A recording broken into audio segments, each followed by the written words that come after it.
Bem-vindos a mais uma tarde aqui da Prepol. Eu estou muito feliz em ver vocês, né? Eu sei que não é fácil a gente estar aqui tirando os nossos sábados, mas é por um motivo muito bom, né? Estamos todos nessa luta para entrar na pós, né? Quem está de permanecer e quem ainda não está para entrar. Bem, quem eu sou, né? Eu sou Ilse, eu sou formada em design e hoje estou mestranda, né, em educação contemporânea lá no CAA. E deixa eu falar um pouco da minha pesquisa, de onde eu parto, né? Que acho que tem tudo a ver quem eu sou com o que eu pesquiso. Eu sou uma mulher cis, eu sou uma mulher parda. Estou tentando entender isso aí do parda, do negra com a pele branca, ainda estou nesse processo. Sou uma mulher periferizada e empobrecida, né? Consequentemente, pelo sistema, enfim.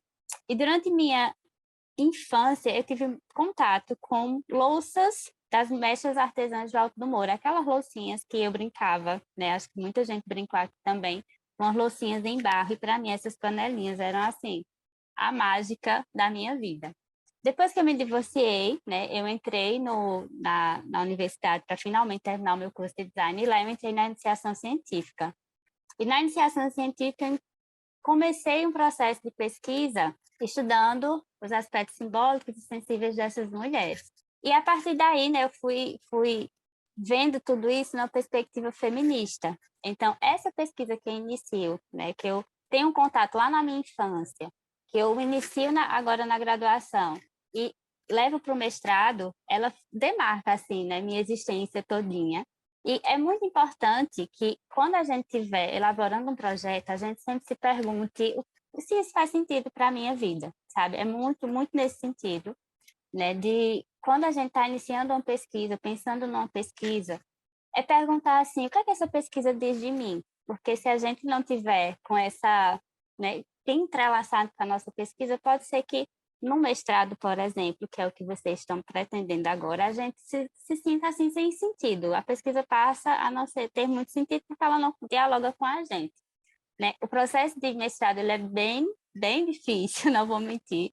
Desde a seleção até estar no mestrado mesmo, é bem corrido, digamos assim, mas é muito gratificante quando a gente tem esse encontro. Então, né, é muito disso. Essa é quem eu sou, né? Meu currículo, ele tá meio aí por aí, né? Entre o design, a estética feminista, agora o mestrado, e eu estou nesse eterno devir, que está sendo bem gostoso. Então, assim, eu espero que todos, né, consigam passar por essa experiência da seleção e que a gente se encontre nas pós-graduação da vida, com certeza. Então, eu vou trazer para vocês sobre a análise de conteúdo inicialmente. Existe só um tipo de análise de conteúdo? Não. Né? Quem criou foi a Laurence Bardan. Ela focou os estudos dela inicialmente ali na comunicação. Então, foi um método de análise, né, e organização de informações que foi feita ali para a comunicação, principalmente comunicação política. O que é que ela pensava quando ela criou esse método? Quais são os elementos, quais são os termos que estão sendo utilizados nesses discursos, né? Esse conteúdo que é proferido politicamente, o que é que ele está querendo dizer? Quais são os termos mais usados? Como é que eles estão sendo colocados? Então, análise de conteúdo, né? Vocês vão ver também Minayo falando sobre análise de conteúdo, Lacates e Marconi também falam sobre análise de conteúdo, Antônio Carlos Gil também fala sobre análise de conteúdo. Quem eu vou usar para minha análise? Vai depender demais do seu orientador, dos seus objetivos de pesquisa. Todos eles têm uma linha em comum, mas, né, vai depender muito dos seus objetivos de pesquisa, do seu referencial teórico e do seu orientador também. Então, toda escolha de método, agora no pré-projeto, vocês fazem sós. Então, eu aconselho Bardan, porque ela é mais completa, foi ela que aprofundou, foi ela que desenvolveu, ela quem sistematiza bem direitinho no livro dela. Então, né, coloquem no pré-projeto de vocês Bardan, e caso o seu orientador queira mudar para outro, tranquilo, vocês conversam e mudam, está tudo ok. O que é análise de conteúdo, né, em termos gerais? É uma análise textual. Então, vocês não vão considerar, por exemplo, a imagem que está ali atrelada àquele texto. A análise de conteúdo é interessante porque ela não é um método que se fecha nele só. Ele pede, algumas vezes, um outro apoio, que outro método vem apoiar, como análise de de discurso, como análise de imagem, enfim. Então, é uma análise textual, né, que pode vir vocês podem coletar, né, a partir de entrevistas, de jornais, de vídeos que tenham fala, que tenha texto, um texto que vocês possam analisar. Imagina a análise de conteúdo como você tem na sua mesa um monte de pilha de papel, um monte de papel, assim, na verdade, bagunçado, e você vai tentar, né, fazer pilhinhas que façam sentido. Organiza esse material todo que vocês coletam, seja entrevista de formulário, seja entrevista em profundidade, entrevista estruturada, semi-estruturada, enfim, é tudo aquilo que é dito ou escrito, é que vocês consigam juntar e depois vocês vão organizar, né, em pilhinhas, digamos assim, que façam a partir de categorias que vocês vão eleger. O que é que a gente busca nessa análise? Nessa análise, a gente vai sempre tentar, além de organizar, tentar entender o que é que esse texto está expressando sobre aquele fenômeno que a gente está estudando. Então, você vai olhar para o texto e tentar compreender, né, aquilo que esses termos, que essas palavras que são recorrentes, está dizendo sobre esse fenômeno. Então, não é uma análise que a gente vai fazer só assim. Eu vou pesquisar, né, nesses dados que eu coletei, quantas vezes aparece a palavra tal. Não é necessariamente sobre isso. É muito sobre o sentido dessa palavra, como é que ela está sendo colocada, se ela vem antes de algum termo, se ela vem depois, qual o peso que isso tem de ser antes ou ser depois. É sempre fazer essas correlações, sabe? Não é só, não, nesse texto, nessa entrevista, foi citada 100 vezes a palavra tal. Não é bem sobre isso. É também. A gente precisa também ter essa quantificação para defender aquilo que a gente está falando. Mas não é só sobre isso. Precisa de uma análise interpretativa, digamos assim, que a gente sempre vai se apoiar na nossa referencial teórico e nos nossos objetivos de pesquisa. Então, nessa análise, o texto é o foco em si. O foco, na verdade, é o texto em si. Né? É o que o texto diz somente pelo texto. Né? Então, não é fazendo correlação como num discurso, na análise do discurso, por exemplo, que tem correlação com imagem. Não é isso agora, quando a gente está fazendo análise de conteúdo, né? Então é só o texto pelo texto, a fala, no caso, né? Tudo que for considerado texto, que seja tudo textual, não tem nada de imagem, nem nada que apoie, é só o texto nessa primeira fase, se a gente for fazer só análise de conteúdo. Ela se divide em linhas, assim, muito básicas, em 3 partes, né? A Pardella vai trazer isso aqui muito bem esmiuçadinho. Então, vocês vão ver que cada partezinha dessa, ela fala para fazer assim, de forma muito minuciosa, cada uma. Mas, de uma forma geral, a gente tem a pré-análise, que é essa coleta de material que a gente pode coletar, como eu disse, né? A partir de formulário da internet, de vídeos que são publicados na internet, enfim. A gente precisa, nessa primeira fase, delimitar onde será essa coleta. Se a gente vai a campo, se a gente vai fazer só por internet, se a gente vai pegar no acervo de uma biblioteca, enfim, né? De que forma isso será feito, se presencial, se online, enfim. E qual o recorte temporal, que isso é bem importante quando a gente está fazendo projetos de pesquisa. Por quê? Imagina que a gente vai fazer assim uma análise de conteúdo sobre o comercial da Coca-Cola. Então, a gente não pode pegar, por exemplo, desde que começou o comercial da Coca-Cola até hoje. A gente precisa fazer um recorte temporal para que a gente consiga dar conta de fazer essa análise. O que é que se diz na análise de conteúdo? Você precisa chegar assim, ao máximo de coleta de dados. Então, quando eu quero fazer uma coleta, por exemplo, no recorte de um ano de alguma coisa, eu preciso levantar a maior quantidade de informação que eu tiver, para que a análise seja mais fidedigna.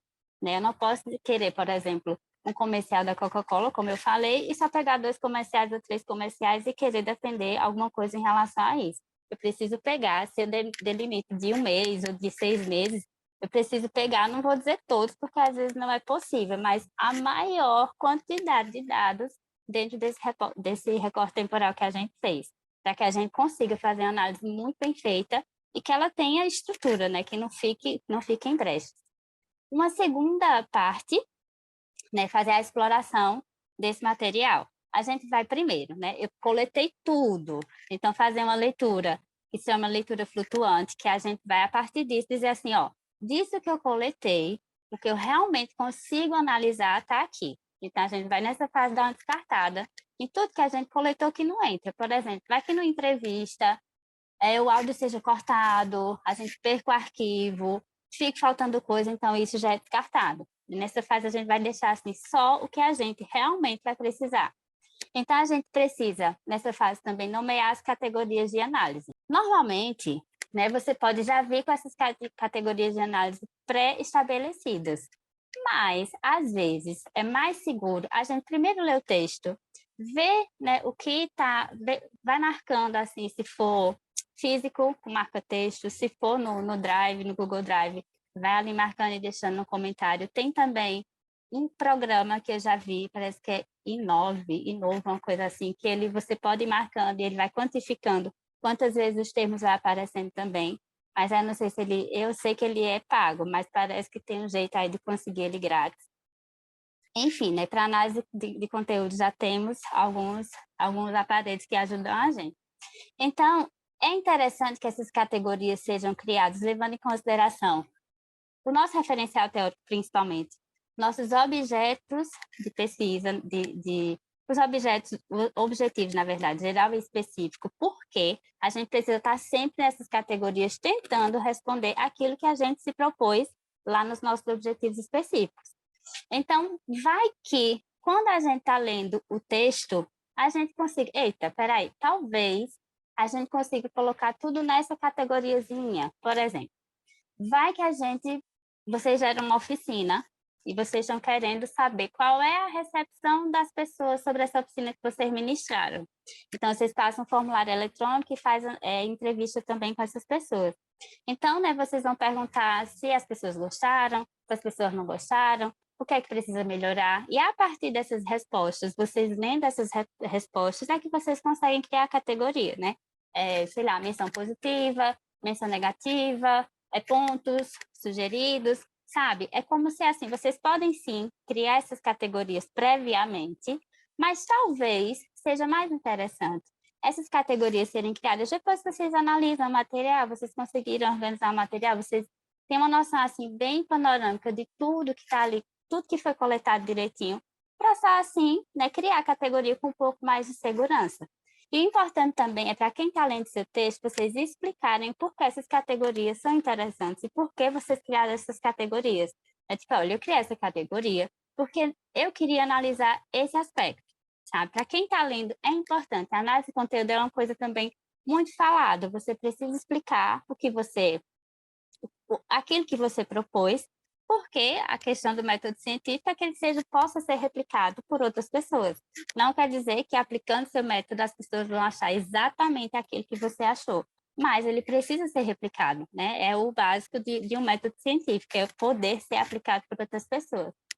E, por último, tem a parte do tratamento, né? Tem a fase do tratamento dessas imagens, que é vocês dessas imagens não, gente, desses dados que vocês pegaram, né? Que é vocês cruzarem essas categorias com outras que podem ser, né, que vêm do seu referencial teórico, que são dos seus objetivos específicos, eu só quero dizer objetos, e começar assim a explicar. Ó, eu achei isso,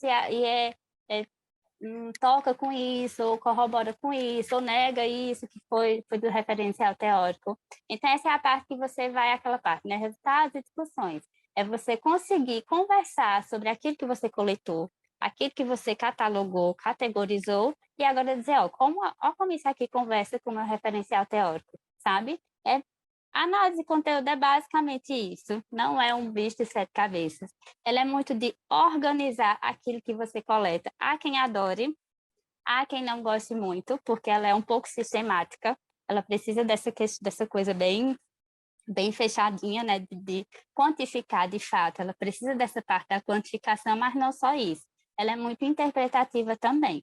Então, assim, análise de conteúdo, né, em termos muito gerais, é isso.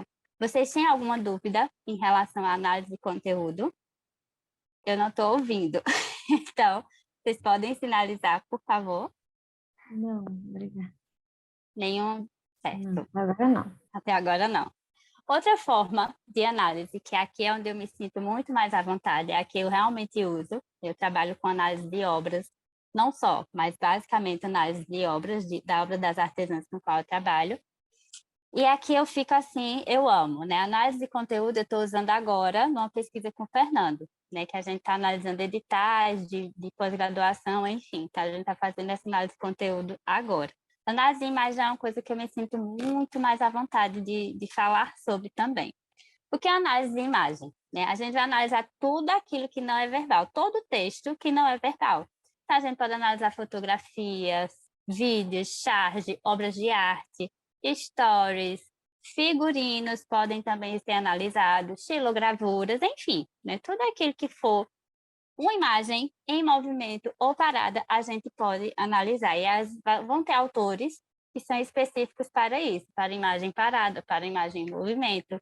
Autores como Mário, por exemplo, não sei se vocês conhecem, que ele traz uma outra perspectiva de análise de imagem, que é a que eu uso também. Ele fala, é mais análise do corpo feminino. Então, tem algumas, na verdade, né, tipos de métodos mais específicos. Tem Loisos que eu gosto muito também, que é a análise mais aberta, para fazer essa análise de um texto não verbal. Então, o que é que quando a gente olha para uma imagem, né, o que é que a gente precisa tentar compreender tudo aquilo que a imagem diz, explícita ou implicitamente.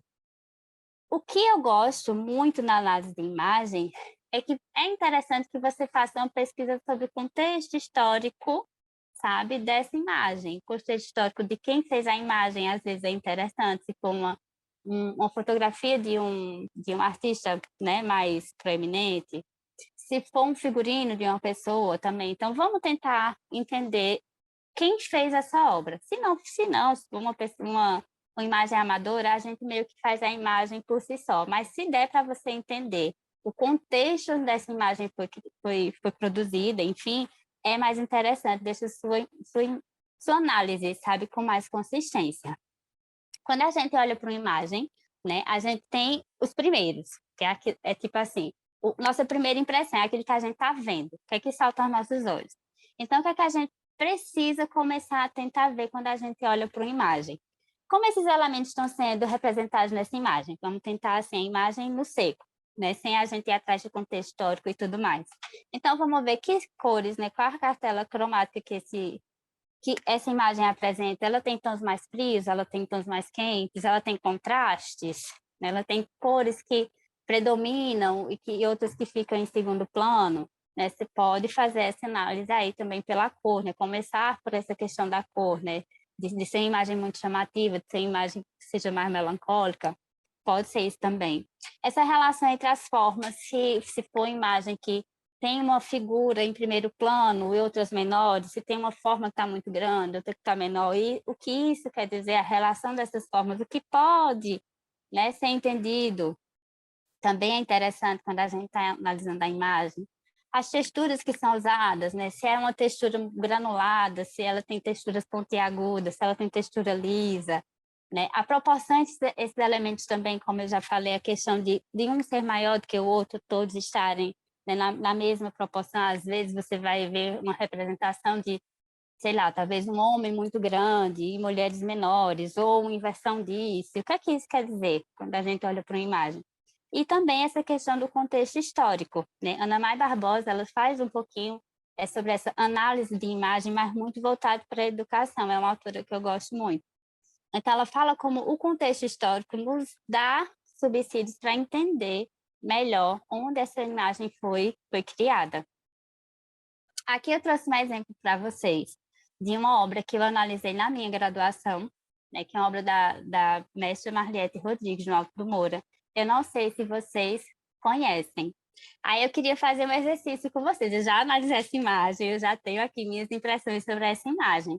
Mas, né, olhando para essa imagem, isso é uma obra em barro. Ela acho que ela deve ter 15 por 20, 20 por 25. Ela é o que ela chama de ceninha. Marliette retratou as lavadeiras do tempo que ela era criança, né, depois ela me contando, né, essas mulheres iam lavar a roupa na beira do rio e levavam as crianças também. Então, isso aí remete ali lá para os anos 40, os anos 30, os anos 50, lá no Alto do Moura, né, de mulheres da nossa região, de mulheres periferizadas também, do interior, que também eram artesãs. Então, essas mulheres artesãs, além de ter o seu trabalho, elas tinham também o trabalho da casa, né, o básico na vida de uma mulher. Então, assim, vamos tentar fazer um exercício de análise de imagem, né, que sai um pouquinho desse texto, desse contexto de imagem, ou fotografia, ou uma tela, sabe, um jornal. Vamos tentar ver, queria que vocês me dissessem o que essa imagem traz para vocês. E é aquela coisa, gente, não tem certo nem tem errado. A análise de imagem é muito sobre o que a gente consegue perceber na imagem, que vai ser diferente para mim, vai ser diferente para você. Então, que vocês pudessem abrir o microfone, mesmo eu não conseguindo, eu vou conseguir ver vocês aqui pelo celular. Pronto, eu vou conseguir ver vocês aqui. E eu queria que vocês me falassem, né, o que vocês veem quando vocês olham para essa imagem. Vocês conseguem me dizer? Vai, Cláudia. Eu acho que o mais gritante assim na imagem são as mulheres, né, trabalhando, enquanto algumas figuras que parecem ser masculinas, né, estão tomando banho, se divertindo e tal, mas essa obrigatoriedade, né, de as mulheres estarem fazendo esse trabalho, né, de ser o trabalho das mulheres, né, a função de lavadeira ser das mulheres. Essa Acho que acumulação de tarefa também, né? é o que mais chama a atenção, assim, né, o que mais me chamou a Uhum. atenção de cara, assim. Foi isso. Uhum. Essa imagem para mim era maravilhosa. Depois, conversando com as meninas, elas diziam: olha, mulher, às vezes a gente estava tão estressada que deixava uma roupa e se embora, porque não queria mais cuidar Sim. daquela roupa, deixava ela correr no rio. Então, tem muita coisa que a gente pode ver nessa imagem. Se a gente for fazer um recorte de gênero a partir do vestuário, a gente pode ver que, por exemplo, a gente consegue dizer pela roupinha que está ali qual é a roupinha de menina, qual é a roupinha de menino, e que fica demarcada essa questão de gênero. Esse acúmulo também, né, de função, para mim, isso é o básico, assim. O fato de Marliette trazer essa questão feminina, da vivência feminina, meio que demonstra que é uma obra feita por mulher, que a gente normalmente não vê isso em obras de homens. Então, assim, sabe? Tem quem diga que a obra de Marliette é muito feminina, porque é cheia de florzinha, não sei o quê, mas que eu acho que isso só enriquece, sabe? Sim. Para mim, eu não vejo isso como uma coisa pequena, para mim só enriquece É, a obra, só deixa ela mais é, poética, né? é. Mais leve, digamos assim. Coisa que se fosse feito por um artista homem, pode ser que eles ignorassem, né, esses elementos que provavelmente já existiam lá no ambiente, né, mas poderiam ser Exato. ignorados, né? E vamos pensar, será que fosse um artista homem, né? Primeiro, ele se daria ao trabalho de retratar um trabalho feminino? Se a gente for ver as obras de Alto Moura como tem, a gente não consegue achar tantas obras retratando o trabalho feminino, sabe? Geralmente é sempre o homem ali como sendo ator principal. As mulheres estão sempre como secundárias, se vocês forem dar uma olhada. Pronto, Sim. eu trouxe outra obra, né? Agora da mestra Nicinha, que ela é maravilhosa também. É uma obra que ela está na coleção O Grito, que é assim, ela e as meninas de Alto do Moura, todo ano, elas fazem, todo ano não, na verdade, às vezes tem mais de uma no ano, é a coleção O Grito. Então, é o grito da natureza, o grito da cultura, o grito do meio ambiente, sabe? É sempre assim. Aí, essa obra ela fez esse ano e eu acho ela magnífica, sabe? Vocês estão conseguindo ver todos os, né? Então, assim, quando a gente olha para uma obra, a gente consegue perceber o lugar que ela foi feita, né? A gente já consegue fazer correlações sobre o lugar que ela foi feita. A gente pode, assim, inferir, né? O que essa obra pode nos dizer. Para tu, Cláudia, quando tu olha assim essa obra, o que é que vem, sabe? Sem medo, assim, vai falando o que é que vem a tu quando tu olha essa obra. Eu acho que é uma junção de muitos elementos, né? Esses elementos aqui na barra, no finzinho da estátua, parece uns mandacarus, né? Parece uns Uhum, mandacarus, ao mesmo tempo parece umas pessoas, assim, é, segurando, né, agarradas. Tem uhum. a figura que está aqui no ventre, tem esse aspecto de desespero, né? Eu acho que eu vejo muitos elementos aqui, de texturas também, a textura que está no corpo. Enfim, sim. Não tem que olhar para ela porque vocês darem conta. Ela é uma imagem muito rica, né? Com muitos Uhum. detalhes. Exato, eu consigo perceber também essa questão da uma mulher que amamenta, né? Uma mulher que gera vida, ela gera vida, ela dá também condições dessa vida ser continuada pelo alimento. Uhum. Eu acho essa obra incrível, porque esse grito, para mim, parece um grito geracional, né? Um grito que Sim. não é de hoje, Ancestral, ele né? vem ancestral também, né? Elemento Essas da natureza. cartucheiras, eu acho essa obra perfeita. Essas cartucheiras parecem, eu não sei se mini criancinhas, não sei, ou Me cartucheira, parece não é? cartucheiros, né? Eu pensei Tem nisso uma também. obra da deusa Kali que tem os braços, assim, é um cinto cheio de braços e pernas, eu achei bem parecido. Que quando você vai analisar uma obra, você pode também trazer referências de outras obras. Às Sim. vezes a gente tem, quando é geralmente obras de uma mãe que perdeu um filho, a gente quase sempre recorre a Pietà, que é aquela mãe que está abraçando o filho. Então, quando a gente vai ver uma obra assim, a gente pode, ó, isso aqui me remeteu a isso, sabe? Ou isso enfim, é uma coisa muito livre. Tanto a análise de conteúdo, ela é um pouquinho mais fechadinha? É, mas ela também dá a você essa margem interpretativa. E a análise de imagem, ela é assim, ó, Mais se ainda. joga, sabe? A partir do seu referencial teórico, se joga, vê aquilo que é muito da sua história também. Às vezes, no meu caso, né, analisar obras de mulheres, minha vida se encontra muito com a delas. Coisas que elas viveram, que, mesmo eu não sendo do Alto do Moura, mas sendo de Caruaru, mas que são da vivência feminina, sabe? Como você disse, acúmulo de trabalho, toca a todas nós, gente, não adianta.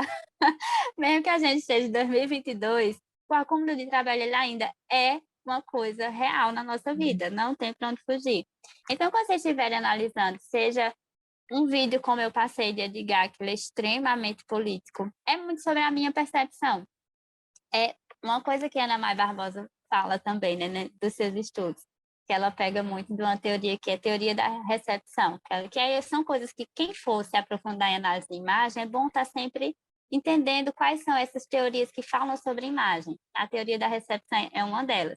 Que ela diz, fala sobre essa relação autor, obra, leitor, que é tipo assim, eu olho para a imagem, mas ela olha mais para mim do que eu olho para ela. Então ela fala muito mais sobre a minha vida do que sobre a, sabe? É tipo assim, eu posso olhar para essa obra, tipo, todo dia, os 30 dias do mês, talvez eu tenha interpretações muito diferentes dessa obra, porque é como eu estou no dia, como eu olho para ela e como ela olha para mim de volta. Ela tem a questão do autor, sim, mas se sou eu que estou analisando, não é o autor que está aqui me falando. E outra coisa que é muito importante também, se vocês tiverem como falar com o autor da obra, é muito importante. Quem tirou a foto, sabe, fazer esse levantamento histórico do autor é muito importante, é muito rico. Porque às vezes tem um detalhe aí que você meio que não percebeu, e o autor faz, não, eu coloquei isso por isso. Ou quando eu fiz isso, eu pensei nisso. Isso se tratando de obras de arte, né? Então, assim, quem for trabalhar na questão da análise de obras, né? Análise de imagem, tem Peter Loisos, que ele é ótimo. Tem Ana Mai Barbosa, que é uma aluna freiriana, que é maravilhosa. Tem, tem um livro que tem um artigo de Peter Lois, que eu vou colocar, eu vou enviar para vocês também, que é bem interessante na análise de imagem. Então, assim, sempre vão, não se peguem a uma teoria só, sabe? Porque a análise de imagem é um emaranhado, assim. Então, vão, sabe, tentando, né, ter o máximo de informações que vão lhe dando condições de analisar a obra com mais segurança, sabe? Que vocês, porque o que eu ficava no insegura, será que eu estou analisando certo? Era sempre isso. Será que eu tô viajando muito? Mas não, gente, é da percepção de vocês, sabe? Um recado, né? Como eu comecei falando, vê, quando a gente inicia um processo de pesquisa, é muito importante que estejamos apaixonados pela pesquisa da gente. Isso, assim, é primordial. Porque se a gente não tem paixão, é igual um relacionamento, né? Se a paixão acabar, acabou. A gente não tem como levar à frente esse relacionamento. E eu vou dizer a vocês, o cotidiano de uma estrada, ele realmente é cansativo, sabe? Ele demanda muito de tempo, de desgaste mental, enfim, ele demanda muita coisa. E demanda também que você esteja no seu campo, sabe? Se você for pesquisar alguma coisa perto, é interessante que vocês façam junto com o campo de vocês. Então, é muito importante achar um projeto, achar um fiozinho da meada que deixem vocês apaixonados por aquilo que vocês estão fazendo. Eu queria trazer uma coisa para vocês, foi um compilado que eu fiz para os alunos do PIBIC, que são os alunos da iniciação científica. Eu saí pegando minha experiência na iniciação científica, eu fui reunindo coisas que me deram muita segurança, né, e que me ajudaram nesse processo. Então, tem um livro que se chama Carta de uma Orientadora, que é maravilhoso, é com Débora Diniz, eu não sei se vocês conhecem. E é uma carta, é tipo uma carta mesmo, sabe? Você vai conversar, ela conversa com a gente durante esse texto. Então, ela vai dizendo assim, como você se organizar na sua pesquisa, como você fazer, ela já chega com o projeto pronto, né? Seria Carta de uma Orientadora para Graduação. Mas é um texto, sabe, que vão dar a vocês muito material para vocês organizarem essa vida acadêmica que está se iniciando agora, ou que para essa próxima fase de vida acadêmica.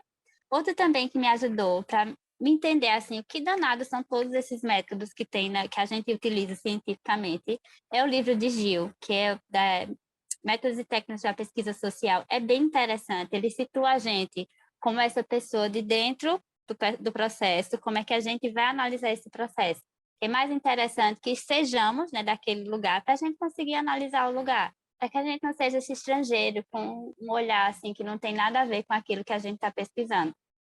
Tem alguns aplicativos que são assim meus salvadores durante também esse processo de pesquisa, que é o Voice. É um aplicativo que eu coloco para ouvir os textos. Então, assim, minha gente, lavando o prato, lavando o banheiro, em trânsito Caruaru-Recife, ouvir os textos é, tipo, muito interessante, porque você consegue ter um consumo de texto muito grande. Então, às vezes, a gente tem que ler, sei lá, 3, 4 artigos na semana, e a gente precisa consumir e tem coisas para fazer. Então, eu boto aqui, ó, e vou-me embora fazer minhas coisas. Um também que é muito bom, que é esse aqui, Ria Diera. Ele é um aplicativo que eu uso junto com esse Voice. Por quê? Porque eu vou ouvindo o texto e esse Ria Diera eu vou citando, né? Eu marco a minha citação bem direitinho do texto que eu vou lendo. No final, ele vai exportar todas essas citações para o Drive. Então, quando eu for escrever um artigo, o projeto de pesquisa, eu já tenho todas as citações que eu achei interessante daquele texto no meu Drive. Então, eu só copio, colo, né, e vou fazer as modificações ali a partir dessa citação. Tem um Pomodoro também, que é para questão para quem não consegue se fazer ciclos de leitura. Então, o Pomodoro é interessante, de 25 em 25 minutos, ele dá uma pausa para você fazer, enfim, no banheiro, fazer qualquer coisa, tomar um café, é interessante. Para captação de áudio, esse aplicativo aqui foi o que eu mais gostei também, porque ele não pesa no celular, a captação dele é muito boa. Aí tem perfis que ajudam, né, como escrever um artigo, como escrever um parágrafo, como é esse processo de escrita, que é tudo no YouTube da Débora.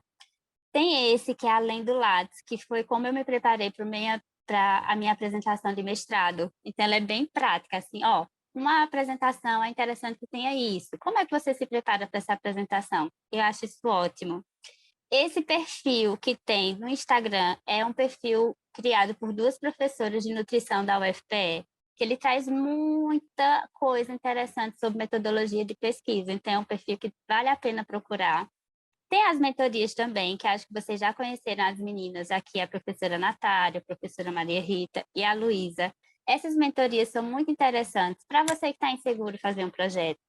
Para quem quer deixar o Lattes assim bem lindo, porque foi Maria Rita que disse, mulher, olha, tentei botar as coisas no Lattes, mas eu não sei. Então, eu disse, toma aqui todos os meus certificados, coloca lá no Lattes, porque é muito importante a prova de títulos. Tem que estar tudo no canto bem certinho. Se você tiver seu certificado em outra pastinha, não vão considerar. Então, você pode ter todos os certificados do mundo, mas se não tiver no lugar certo, talvez você não passe, você não atinja uma pontuação interessante.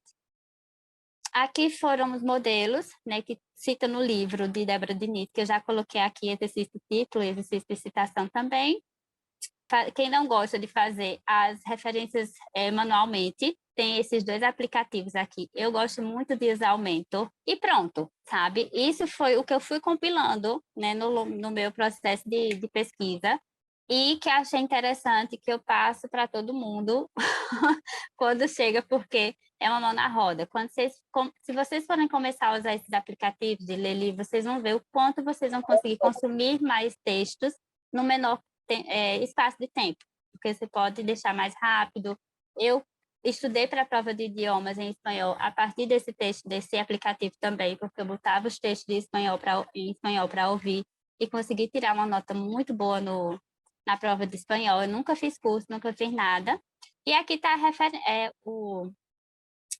as referências bibliográficas. Esse aqui, ó, a diferença de análise de conteúdo e discurso é um vídeo no YouTube. Aqui o livro da Bardan, né, da análise de conteúdo. Esse aqui foi o que eu falei, o método de análise de imagem a partir do corpo feminino, que foi Mário que desenvolveu. Enfim, né, tem alguns materiais que eu separei para vocês. Esse aqui é o que eu falei que tem o de Peter Loisos, que é como analisar vídeo, filme, fotografia em documentos de pesquisa. Enfim, aqui eu separei para vocês, eu vou colocar lá no Classroom. E quem quiser, dê uma olhadinha, vale muito a pena olhar esse material e testar esses aplicativos, porque vale, sabe, a pena você investir o seu tempo em acostumar com aquela voz robotizada. Quando vocês pegarem o jeito, vocês vão ver que, assim, a coisa anda. Realmente a coisa anda, certo? Então, por hoje, comigo, é basicamente isso. Ficou alguma dúvida sobre essas formas de análise? Tá tudo certinho? Não, tá tudo certinho. Foi ótimo. Obrigada. Eu vou Eu que deixar meu e-mail agradeço. lá também. Vai ficar assim, Vitória, disponível sim. Vou colocar agora, viu? Só vou tirar uns vídeos, mas na verdade eu vou deixar esses vídeos, porque vale a pena também de eu ligar para quem gostou conhecer o trabalho dele. Mas comigo era só isso. Eu espero muito que vocês consigam. Vocês vão prestar a seleção para qual programa? Você já tem em mente? Eu tenho em mente o de Educação Contemporânea, no CA também. Perfeito. Perfeito, eu tô amando, mulher. É um programa maravilhoso. Quem me falou foi Dani Brack. Eu sou aluna de design também. Eu, no caso, sou graduada em design, né? Uhum, que Aí foi ela que massa, me falou. menina. Dani teve na minha entrevista. Eu falei que a Foi. aula era contigo. Ela disse que ela é maravilhosa. Ai, É. e você, Norma? Já tem algum programa em mente? Não. Sou da Eita, Federal. aham. Brincando. Tá Não, de da que Federal. curso? PGD, eu sou de Direito. E eu já Uhum, participo do SOFIA, do Grupo de Retórica Jurídica da UPE.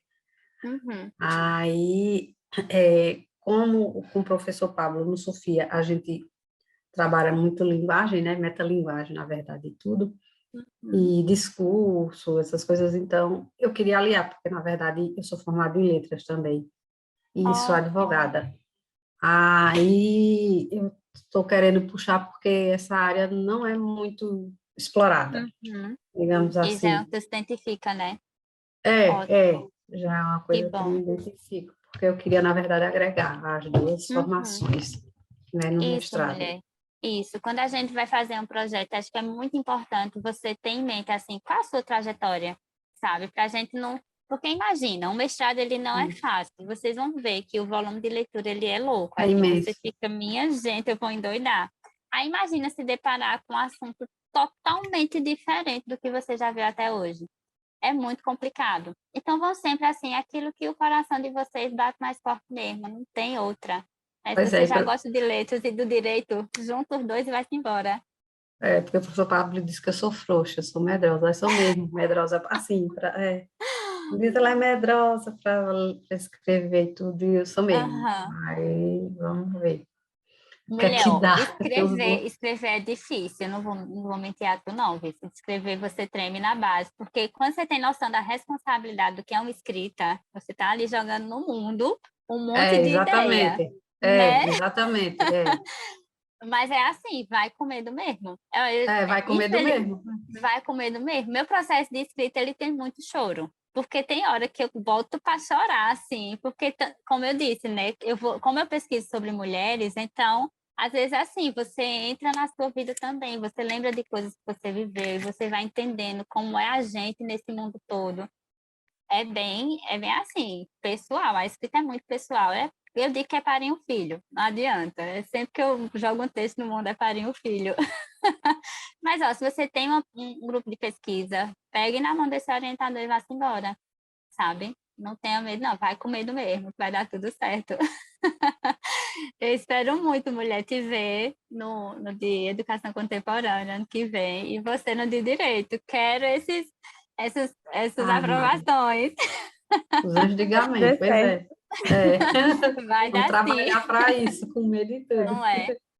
Mas vai dar certo, minha gente. Só o fato de vocês estarem aqui já é um pontapé muito grande, sabe? E assim, se ainda tiver medo, pega a mentoria dessas meninas, porque as meninas são muito boas, sabe? Elas dão ajuda mesmo. Então, vai com a professora Natália, a professora Vanessa, a professora Maria Rita, diz, ó, vamos fazer esse projeto de mentoria, que aí é bem, assim, é bem pessoal, é cada um, é só você e ela. É bem interessante, porque às vezes bate realmente o medo.